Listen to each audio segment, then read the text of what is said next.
7살 가을에 나는 그럼 한글을 가르쳐주자 라고 생각을 하고 한글을 안 가르쳐줬어요. 아이가 글을 모르는 그 세상을 마음껏 즐겼으면 좋겠다는 게 제 마음이었어요. 실제로 저희 아이가 지금 이렇게 했더니 제가 2학년 가르치고 있거든요. 저희 학년 웬만한 아이보다는 수준 높은 책을 술술 읽어요. 우리 아이가 잘한다라는 걸 자랑하고 싶은 게 아니라 제가 생각했을 때 더 중요한 것은 아이가 스트레스가 없다는 거죠.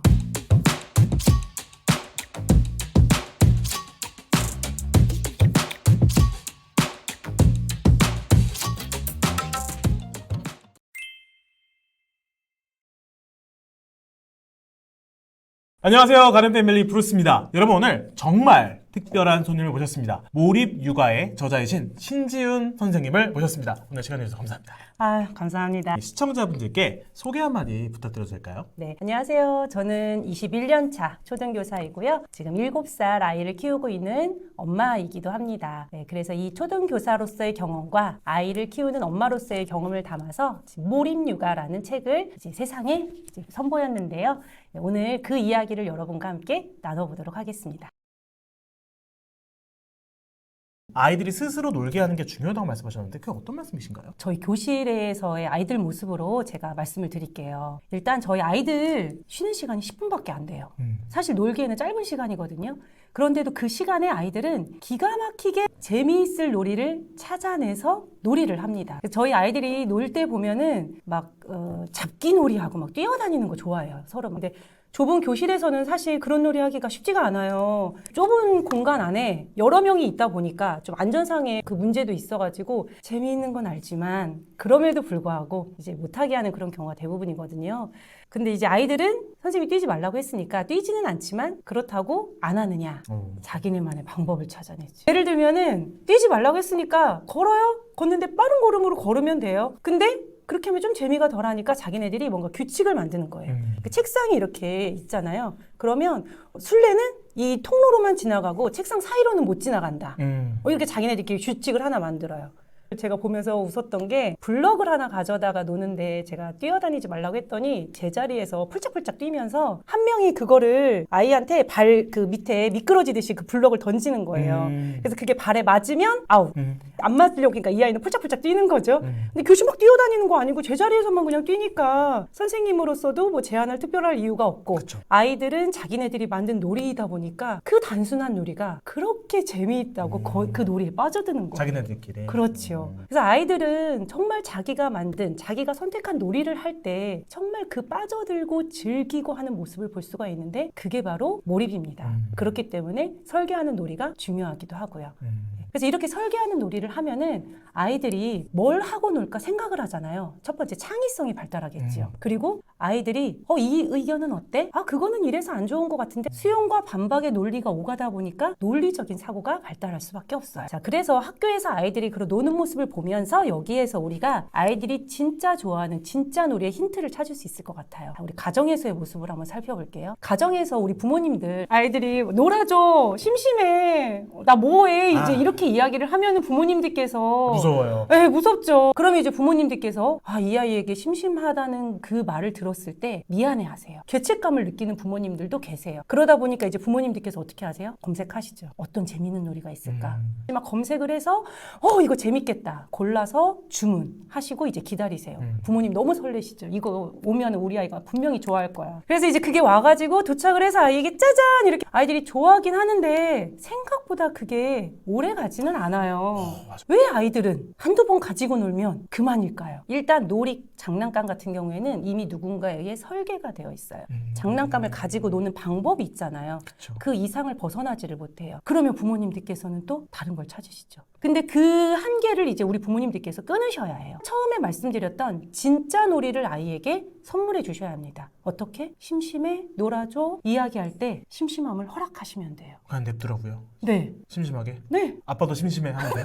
저 실제로 그래. 저희 아이가 심심해 놀아줘 하면서 뒹굴뒹굴해요. 근데 저는 그 이면에 있는 뜻을 알아요. 그 이면에 있는 뜻은 놀아달라는 뜻이기도 하고 그 다음에 스마트 기기를 달라는 의미도 있어요. 영상 보게 해달라고. 근데 그럴 때 저는 같이 뒹굴뒹굴하면서 엄마도 심심해. 그런데 엄마 이 심심한 시간이 참 좋다. 그러면서 이제 이야기를 해요. 너는 심심하면 너가 하고 싶은 걸 한번 찾아봐. 아이가 아이들 심심하다고 해서 그냥 두잖아요. 그렇다고 해서 결코 우리 아이들이 가만히 있지 않습니다. 뭐라도 아이들은 자기가 심심하기 때문에 뭐라도 찾아내요. 아이가 자기가 주도적으로 무언가를 해보는 경험이 중요한데 학습으로 시작하기는 쉽지가 않거든요. 아이가 좋아하는 것. 놀이. 자기가 좋아하는 놀이에서부터 몰입을 경험하면서 그 몰입을 학습으로 이끌어 간다면 우리 아이에게 분명 놀라운 성장이 있을 것입니다. 즐거운 대화가 이제 되어야 하는데 이제 아이들 막 엄마 이거 뭐야? 왜? 이거 왜 그런 건데? 계속 이야기를 하다 보면은 이제 좀 막 부담스러워 하세요. 맞아요. 네, 대화가 즐겁기보다는 왜 부담스러울까요? 답을 줘야 될 것 같고. 그쵸. 그때 그 아이에게 뭔가 엄마가 척척박사가 되어서 그리고 가르치려고 하다 보니까 부모 입장에서는 부담스럽죠. 그리고 그 이야기를 듣고 있는 아이도 절대 즐겁지 않아요. 그렇기 때문에 우리 부모님들께 말씀드리는데요. 그냥 대화를 즐기세요. 어떻게요? 대화 지금 이렇게 나누는 것처럼 그냥 즐겁게 뭔가를 가르치겠다라는 부담감 내려놓으시고요. 그리고 무조건 일단 대화를 많이 나누시는 게 중요해요. 예를 한번 드려볼게요. 지난 봄에 저희가 길을 가다가 이팝나무를 봤어요. 그럴 때 이제 우리 부모님들 누구야 저 나무가 뭔지 알아? 아니요. 이팝나무야. 네. 대화 끝났어요. 그쵸? 네. 이 대화를 조금 바꿔볼게요. 네, 어떻게 저 나무에 핀 꽃이 참 예쁘다. 저 꽃을 보니까 무엇이 생각나니? 그렇게 이야기를 하면 아이들이 그것을 보고 뭐 이렇게 온갖 것들을 상상을 해내요. 저희 아이는 흰 눈 같다고 이야기를 하더라고요. 엄마는 저거 하얀 털실 같은데? 아니야, 저거는 하얀 공 같아. 이제 온갖 그 모양을 떠올리면서 비슷한 것들을 계속 이제 연상을 하는 거예요. 부모의 대화를 통해서 아이가 생각을 계속 해내다 보니까 두뇌가 자극이 될 수밖에 없어요. 아이와 그렇게 정답이 없는 대화를 주고받는 거예요. 아이와 대화를 할 때 이것만은 주의해 주셨으면 좋겠는 점. 예, 아니요로 대답할 수 있는 질문은 하지 마세요. 거기서 한 번 더 생각하셔서 아이의 다양한 생각을 끄집어낼 수 있는 질문을 하신다면 그 사이에서 아이는 계속 두뇌가 자극이 되고요. 그리고 그것을 수용해 주세요. 그거 좋은 생각인데? 그거 재미있다. 그거 말고 이건 어때? 그래서 엄마도 막 같이 이제 맞장구를 치면서 대화를 즐기는 거죠. 그렇게 하다 보면 우리 아이가 대화에 빠져들 수밖에 없고요. 이렇게 대화를 통해서 말하기와 듣기가 성장한 아이는 말하기와 듣기 다음에 읽기와 쓰기가 발달하게 되는 게 아이들의 자연스러운 발달 과정이잖아요. 당연히 그 이후의 문해력도 탄탄해질 수밖에 없습니다. 또 이제 부모로서 내 아이를 키울 때 이 문해력을 어떻게든 심어줘야겠다. 이것만큼은 내가 챙겨줘야겠다. 그런 생각이 이제 들 수밖에 없어요. 그렇다고 해서 이른 학습을 하고 싶지는 않았어요.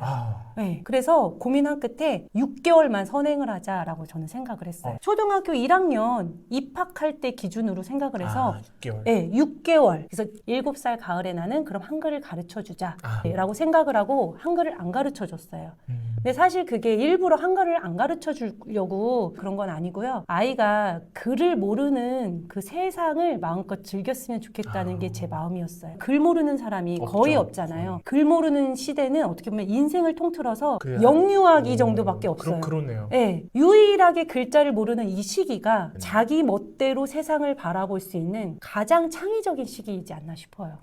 그렇기 때문에 저는 글을 아이가 좀 천천히 배웠으면 좋겠다라고 생각을 했고 이제 그림책을 볼 때에도 글을 알고 나면 아이들이 그림을 안 봐요. 글을 보기 시작을 하거든요. 그래서 저희 아이가 그림을 좀 더 읽었으면 좋겠다라는 생각이 들어서 사실 일부러 더 의도적으로 글을 안 가르쳐 준 것도 있어요. 그러니까 7살 가을이 되었을 때 한글을 가르쳐주자라고 이렇게 여유 있게 기간을 넉넉하게 잡고 나니까 저도 그렇게 부담스럽지가 않아요. 뭔가 조급하지가 않아요. 불안하지 않으셨어요? 왜냐면은 이쯤 되면은 되게 빠른 애들은 막 알파벳도 시작해서 막 교실에서 아이들이 학습에 대해서 얼만큼 부정적인 생각을 가지고 있는지를 봐왔기 때문에 사실 이른 학습을 오히려 더 서두르고 싶지 않았어요. 수학 같은 것들 많이 선행 하시잖아요. 아이들이 선행 거쳐서 학교에 오면은 알고 있다는 자신감에 일단 신은 나요.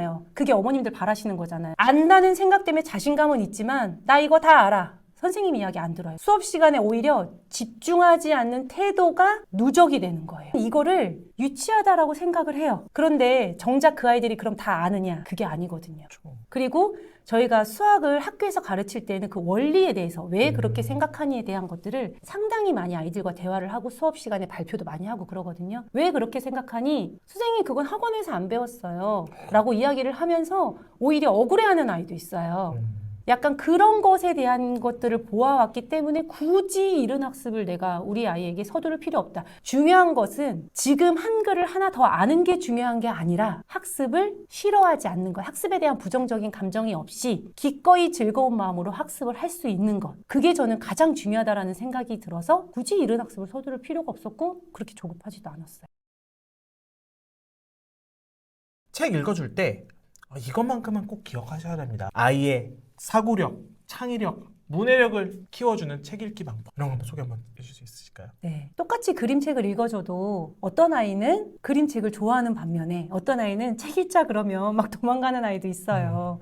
그 차이가 있을 거예요, 분명히. 그래서 그 작은 차이에 대해서 제가 오늘 부모님들께 알려드릴게요. 뭐죠? 첫 번째, 아이와 책을 읽을 때 책은 평면적이잖아요. 이걸 조금 더 입체적으로 아이와 온몸으로 읽어주셨으면 좋겠어요. 글만 읽는 게 아니라 그 안에 있는 내용 중에서 그 등장인물이 춤을 추고 있으면 같이 이렇게 춤도 추면서 막 신난다는 그런 것들을 엄마가 동작을 같이 하면서 읽어주시고, 만약에 거기에서 뭐 일을 하고 있어요. 그럼 막 밥 메고 있으면은 그림책에다가 대고서는 이렇게 같이 일하는 신용도 해보고 들이 훨씬 더 즐겁게 그림책에 빠져들 수가 있습니다. 그리고 두 번째로 책 읽어주실 때 고려해 주십사 부탁드리고 싶은 것은 그 어렸을 때 했던 말장난 중에 그런 말 있어요. 아버지 가방에 들어가신다. 아버지 가방에 들어가신다. 아버지가 방에 들어가신다인데 이걸 잘못 띄어 읽어서 완전히 다른 말이 되었어요. 네. 그런데 우리 부모님들께서 글을 읽어주실 때 잘못 끊어 읽으면 아이들에게도 이해가 잘 안 될 수 있거든요. 그러면은 이해가 잘 안 되니까 당연히 재미없을 수밖에 없겠지요. 네. 그래서 잘 끊어 읽어주는 게 중요한데요. 이때 어떻게 잘 끊어 읽어주느냐. 띄어쓰기 단위대로 띄어 읽어주면 오히려 흐름이 맥이 뚝뚝 끊겨요. 의미 단위대로. 의미 단위로? 그렇지. 이런 의미 단위대로 아이에게 읽어주시면 아이가 들을 때 이해하기가 훨씬 편해요. 아이는 눈으로는 그림을 보면서 귀로는 엄마의 그 말소리를 들어서 이야기를 채워나가는 거거든요. 근데 엄마의 말소리가 그림이랑 뭔가 일치하지 않는 듯한 불편함이 있으면 의문만 남아요. 네. 그리고 재미가 없어요. 몰입이 안 되겠네요. 네. 그런데 여기에서 뭔가 엄마가 의미 단위대로 끊어 읽어주니까 이해하기가 훨씬 쉬워요. 신기한 게 제가 이렇게 읽어주잖아요. 그러니까 자기가 소리내어 읽을 때에도 제가 읽어주던 것처럼 읽어요. 의미 단위에 따라 끊어 읽는 게 초등학교 2학년 교육과정에 나오거든요. 자기도 모르는 사이에 제가 읽는 게 전달이 되었는지 자기가 스스로 의미 단위에 따라 끊어 읽으면서 이해를 하고요. 혹시나 얻어 걸린 건가 싶었어요. 근데 보다가 그 아버지 가방에 들어가신다처럼 자기가 읽다가 한번 좀 삐끗했어요. 그랬더니 자기가 다시 그걸 바로잡아서 읽더라고요. 실제로 저희 아이가 지금 이렇게 했더니 제가 2학년 가르치고 있거든요. 저희 학년 웬만한 아이보다는 수준 높은 책을 술술 읽어요. 우리 아이가 잘한다라는 걸 자랑하고 싶은 게 아니라 제가 생각했을 때 더 중요한 것은 아이가 스트레스가 없다는 거죠. 심지어 저희 아이가 제가 맨날 학교 가잖아요. 네. 엄마 학교 갔다 올게. 그러니까 도대체 학교에 가서 뭘 하니에요.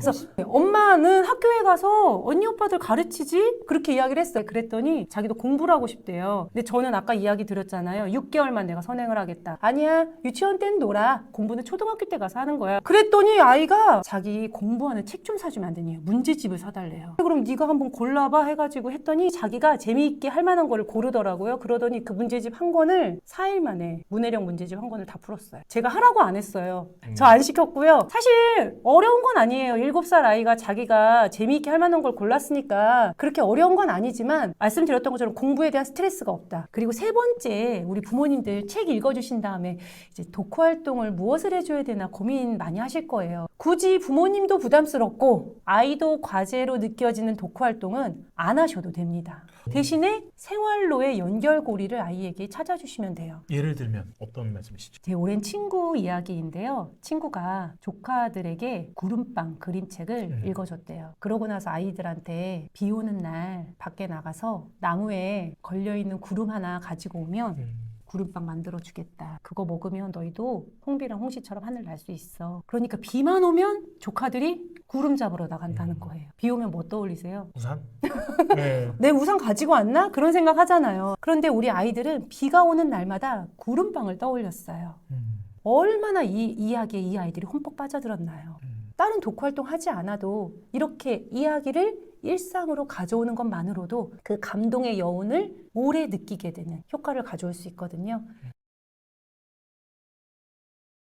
선생님, 그럼 책 읽어줄 때 이런 행동을 하지 마세요. 우리도 모르게 무의식적으로 하는 말이 있을 것 같은데. 네, 사실 제가 읽어줄 때는 이게 잘못됐는지 잘 몰라요. 다른 사람이 읽어주는 모습에서 이렇게 하지 않았으면 좋겠다라는 게 보이는 경우가 많거든요. 그래서 제가 도서관 갔을 때예요. 제가 지역 도서관에 갔는데 한 엄마가 아이에게 그림책을 너무 재밌게 읽어주시더라고요. 실감나게 막 목소리 바꿔줘가면서 막 이렇게 너무 재밌게 읽으니까 아이도 그림책에 흠뻑 빠져서 읽어요. 그래서 그 모습을 보면서 좋다 이제 이렇게 생각을 했는데 마지막 책을 딱 덮으면서 엄마가 힘들다 이야기를 하는데 순간 아이가 갑자기 자기가 엄마를 힘들게 한 것 같다는 생각이 들어서인지 갑자기 막 자리에서 일어나면서 엄마한테 뭔가 그 미안한 마음이 표현되는 약간 느낌이 막 조금 이렇게 애매해지는 약간 그런 분위기가 연출이 되더라고요. 숙제 끝낸 것 같이. 맞아요. 그래서 그 힘들다는 엄마의 말이 그림책 읽어주는 게 힘들었다가 아닐 수도 있어요. 일하고 와서 힘들어서 그럴 수도 있고, 날씨가 더우니까 힘들었을 수도 있고, 다른 의미일 수도 있는데, 그림책을 읽어주자마자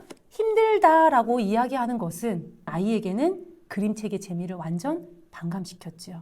그래서 절대 하지 말아야 할 말. 우리 이제 그만 읽고 자자 피곤하다 이런 이야기는 안 하셨으면 좋겠고요. 이거를 어떻게 바꾸어야 될까요? 어떻게 끝내요? 재미있다. 그치? 우리 내일 또 읽을까? 이렇게 마무리를 하는 거죠. 근데 갑자기 엄마 나 또 읽고 싶어. 그러면 어떻게 해요? 저는 평소에는 읽고 싶다고 하면은 읽고 싶다고 하는 만큼 읽어줘요. 그리고 잠자리 독서만 3권으로 제한을 하거든요. 제한으로? 네. 그래서 정말 제한을 해야 될 이유가 있는 게 아니라면 이거 읽고 싶다고 하면 읽고 싶다고 하는 만큼 읽어주시는 게 좋고요. 그림책에 대한 즐거운 마음의 여운을 남길 수 있는 말로 마무리를 짓는 게 더 좋겠습니다. 책으로 관심사가 가려면 책을 좋아해야 되는데 그러려면 책이 재미있다는 경험을 해야 돼요. 책이 재미있다는 경험이 누적이 되면 아이는 시키지 않아도 자기가 알아서 책을 집어 들거든요. 그렇다면 재미있다는 경험을 어떻게 해주느냐? 아이가 즐겁게 읽을 만한 그런 책을 함께 읽으면 되겠죠. 간단하죠. 근데 부모님 입장에서 아이에게 책을 골라줄 때 대부분 이게 어른들은 뭔가 교육적인 거 그런 책들 중심으로 이렇게 책을 고르시게 되는데 아이들이 좋아하는 책은 따로 있어요. 그런데 그거 모르잖아요. 그쵸. 정답은 도서관에 있습니다. 도서관에 가면 책 기둥이 낡고 해진 게 있어요. 아이들이 손이 닿고 닿아서 책 기둥이 그만큼 해졌다는 거거든요. 아이들이 재미있게 읽는 책이라는 뜻이에요. 책 기둥이 낡아진 그 힌트를 얻어서 아이에게 재미있는 책을 권해보시면 어떨까 싶어요. 제가 저희 학교 도서관에서 어떤 책을 아이들이 좋아할까 궁금해서 책 기둥이 낡아 있는 책을 찾았어요. 그게 뭐예요? 글이 없는 그림책이었어요. 책을 안 좋아하는 아이들 같은 경우에는 이해를 하기가 어려워해서 그 글을 읽는 것 자체가 부담스러워서 책 읽는 거에 대한 거리감이 있는 경우가 있거든요. 맞아요. 그런 아이들에게는 글 없는 그림책을 권해주시면 아이들이 글에 대한 부담감 없이 그림을 마음껏 즐길 수가 있고요. 그 그림책을 볼 때에도 같이 대화하면서 이야기를 만들어가는 거예요. 아이가 거기에서 막 상상을 해가면서 이야기를 말해요. 그러면 부모는 또 거기에서 또 이야기를 같이 이건 이런 거 어떨까 해가면서 같이 이야기를 채워가요. 그리고 하나 더 말씀드리자면 그 차 타고 갈 때 아이들 스마트폰 게임 많이 쥐어주시고 그러잖아요. 영상 보여주고. 네, 그럴 때 스마트폰 게임 쥐어주지 마시고요. 아이에게 말소리로 이야기를 들려주세요. 옛날에 그 할머니들이 왜 옛날에 이렇게 이야기를 들려주던 것처럼 아이에게 말로 이야기를 들려주는 거예요. 그러면 아이가 글이나 그림, 책으로 이야기를 접하는 게 아니라 부모와의 상호작용으로 이야기를 접하면서 듣다 보니까 그 이야기는 재미있어요. 그렇게 하다 보니까 그 이야기가 이미 나의 머릿속에는 흐름이 들어와 있고 그 상태에서 어머? 이게 그때 그 이야기네? 하면서 그 책을 주면 이미 내용 알고 있잖아요. 그러니까 문해력이 조금 떨어지는 아이도 그 이야기는 내가 사전 지식이 오디오북으로 들은 거예요. 그렇죠. 내가 이미 알고 있기 때문에 그리고 재미있었다는 기억이 있기 때문에 아이들이 읽기 장벽이 없이 배경 지식이 있으니까 즐겁게 재밌게 듣는 읽을 거네요. 수가 있어요. 이건 자기 주도성이니까 이거는 격려해 주셔야 되는 거고요. 이거는 고집이니까 이거는 조금 지도를 해 주셔야 됩니다. 뭐 그런 부분이 있으실까요? 네. 사실 자기 주도성과 고집은 한 끗 차이거든요. 아이가 균형을 잡아가도록 부모님이 강요하지 않는 부드러운 자극으로 이끌어 주셔야 합니다. 그렇다면 균형을 잡도록 하는 것 바로 책임입니다. 자기가 하겠다고 한 행동에 대해서는 자기가 책임을 지는 거예요. 자기가 계절에 맞지 않은 옷을 입었어요. 땀을 뻘뻘 흘려요. 아이의 책임이고 아이가 견뎌야 할 시간이에요. 근데 희한하게도 아이들은 자기가 그렇게 고집을 피워서 입었으면은 덥지 않아. 아니 괜찮아. 땀 흘리면서도 아이들은 그것을 나름 자기가 감당을 하더라고요. 네. 그리고 그림을 그렸어요. 그림을 그려도 되는 곳에 그렸으면 뭐 그거는 상관이 없겠지만 내가 하면서 자기가 뭐 그림을 그려서는 안 되는 곳에 그렸다. 최소한 자기가 손 닿는 곳까지는 지워보는 것. 자기가 한 행동에 대한 책임을 져보는 게 그게 자기주도성과 고집의 균형을 잡아가는 과정이 됩니다. 그런데 예전에 제가 4학년 담임할 때 이야기인데요. 패션 감각이 상당히 독특했던 아이가 있었어요. G드래곤 같은. 그걸 넘어서서 뭔가 묘해요. 그래서 어떤 날에는 막 보자기 같은 거 가지고 와가지고 막 여기 둘렀다 저기 둘렀다 하고 막 체육대회 날 한복을 입고 학교에 왔어요. 혼자요? 네. 체육대회라는 거 미리 공지했죠. 근데 한복이요? 한복을 입고 학교에 남자아이, 왔어요. 여자아이. 와. 근데 만약에 체육대회 날이 아니었으면 그냥 뒀을 거예요. 뭐 한복을 입고 와서 뭐 친구들의 시선을 막 받으면서 즐기는 것도 자기 선택에 따른 결과를 책임지는 거고 뭐 야 너 왜 이런 거 입고 왔냐 해가지고 약간 좀 머쓱한 것도 자기가 선택한 거에 대해 자기가 책임을 지는 거잖아요. 그런데 체육대회라는 그 특수한 그 상황 아무래도 신체 활동을 해야 되는데 한복은 적합하지가 않으니까 어떻게 집에 가서 다시 갈아입고 오자 이야기를 했지요. 그리고 이제 앞에 그런 이야기를 하니까 아이도 그냥 배시시 웃으면서 얘기하고 이제 고개 끄덕끄덕하고 집에 가서 옷을 갈아입고 왔어요. 아침에 분명 부모님께서는 안 돼 이야기를 하셨을 거예요. 그런데 아이는 그래도 나 한복 입고 갈 거야 라고 했겠죠. 그리고 그 행동에 대한 책임 다시 집에 가서 갈아입고 와. 그 번거로움을 아이는 결국 자기가 스스로 감당을 하면서 다른 날에는 몰라도 체육대회 날에 한복은 안 되는구나 라는 것을 깨닫게 되었어요. 그것처럼 자기주도와 고집의 그 한 끗 차이에서 균형을 잡아가는 것, 아이 스스로 자기가 선택한 행동에 따른 결과의 그 책임을 아이가 몸소 느껴보도록 하시면 좋겠습니다.